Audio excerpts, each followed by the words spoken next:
വളരെ സജീവമാണ്. അല്ല, ഞാൻ അതിനെക്കുറിച്ചൊന്നും സംസാരിക്കുന്നില്ല. അവരിപ്പോഴും ഇടതുമുന്നണിയുടെ ഭാഗമായി പ്രവർത്തിക്കുന്ന ഒരു പാർട്ടിയാണ്. അപ്പൊ അതിനെക്കുറിച്ചൊന്നും എനിക്ക് പ്രത്യേകമായിട്ടുള്ളൊരു കമന്റ് പറയാനില്ല. അവരുടെ ആ ഒരു വിശ്വാസ്യതയെ ചോദ്യം ചെയ്യുന്ന തരത്തിലുള്ള ഒന്നും ഞങ്ങളുടെ ഭാഗത്തൊന്നും ഉണ്ടാവില്ല. പക്ഷെ ഞങ്ങൾ നിങ്ങളോട് നേരത്തെ പറഞ്ഞിട്ടുണ്ടായിരുന്നു, തെരഞ്ഞെടുപ്പിന് മുൻപായി കേരളത്തിൽ വിസ്മയങ്ങളുണ്ടാവും.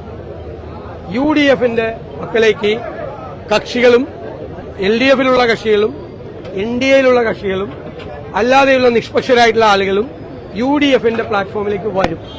അത് ഉറപ്പായിട്ട് വരും. അത് ആരൊക്കെയാണ് എന്ന് ദയവ് ചെയ്ത് ഇപ്പൊ ചോദിക്കരുത്. അത് സമയത്ത് തീർച്ചയായിട്ടും നിങ്ങളെ അറിയിക്കും. കേരളത്തിൽ ഈ ഗവൺമെന്റ് ചെയ്യുന്ന എന്താ? ഇപ്പൊ സർക്കാർ ചെലവിലാണ് മുഴുവൻ തെരഞ്ഞെടുപ്പ് പ്രവർത്തനം നടത്തുന്നത്.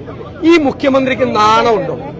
അദ്ദേഹം ഭരിക്കുന്ന പബ്ലിക് റിലേഷൻസ് ഡിപ്പാർട്ട്മെന്റിൽ ക്വിസ് മത്സരം നടത്തി എല്ലാ ചോദ്യത്തിനും ഉത്തരം പിണറായി വിജയൻ എന്ന് വരുത്തി തീർക്കുന്ന നാണം കെട്ട പരിപാടി ഈ കേരളത്തിൽ ഒരു ഗവൺമെന്റ് ചെയ്തിട്ടില്ല. തെരഞ്ഞെടുപ്പിന് 2 മാസം മുമ്പ് ക്വിസ് മത്സരം, അത് കുട്ടികളെ കൊണ്ട് എല്ലാവരെ കൊണ്ടും പിണറായി വിജയൻ എന്ന് ഉത്തരം പറയിപ്പിക്കുന്ന ചോദ്യം സർക്കാർ ചെലവിലാണ് ഈ തെരഞ്ഞെടുപ്പ് പ്രവർത്തനം നടത്തുന്നത്. ഈ നാണം കെട്ട പരിപാടി ഇത് മുഖ്യമന്ത്രിക്ക് വ്യക്തിപരമായി അപമാനമായി മാറും.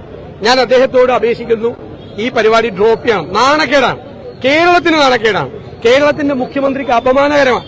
ഇത് ചെയ്യരുത്, ഈ പണി ചെയ്യരുത്. പിന്നെ വീണ്ടും വീടുകളിൽ വോളണ്ടിയർമാർ പോവാണ്, CPM വോളണ്ടിയർമാർ. സർക്കാർ ചെലവിൽ ആ പരിപാടി അവസാനിപ്പിക്കണം. ഇനി തെരഞ്ഞെടുപ്പ് പ്രവർത്തനം സ്വന്തം കാശെടുത്ത് നടത്തിയാൽ മതി.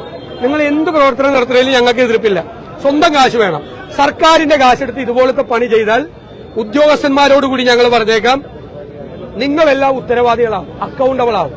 സർക്കാരിന്റെ പണമെടുത്ത് നിങ്ങൾ രാഷ്ട്രീയ പ്രവർത്തനം നടത്തിയാൽ അത് ചെയ്യുന്ന ഉദ്യോഗസ്ഥന്മാർ കൂടി ഉത്തരവാദികളാവും.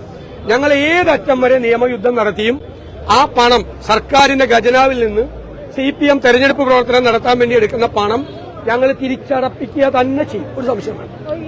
വിസ്മയം എന്ന് പറയുന്നത് കേരള കോൺഗ്രസിന്റെ പരമായിരിക്കുമോ, അത് UDFന്റെ ഒരു അസറ്റ് ആവുമോ, എങ്ങനെയാണ്? അപ്പൊ വിസ്മയം എന്ന് പറയുമ്പോൾ നേരത്തെ പറഞ്ഞ വിസ്മയം ഉണ്ടാവും. അത് വരുമ്പോഴല്ലേ വിസ്മയം ആവുള്ളൂ. വന്നാൽ മതി, വരുമ്പോ കറക്റ്റായിട്ട് പറയും. കുറച്ചു ദിവസം കൂടി വെയിറ്റ് ചെയ്യും, അപ്പൊ കറക്റ്റായിട്ട് അറിയാൻ പറ്റും. അല്ല, വിരലിൽ എണ്ണാവുന്ന ദിവസം നിങ്ങൾ വെയിറ്റ് ചെയ്താൽ മതി. അപ്പൊ ആ വിസ്മയം എന്താണെന്ന് വിസ്മയം കാണാൻ വിരലിലെണ്ണാവുന്ന ദിവസം മാത്രം അല്ലേ? അങ്ങനെ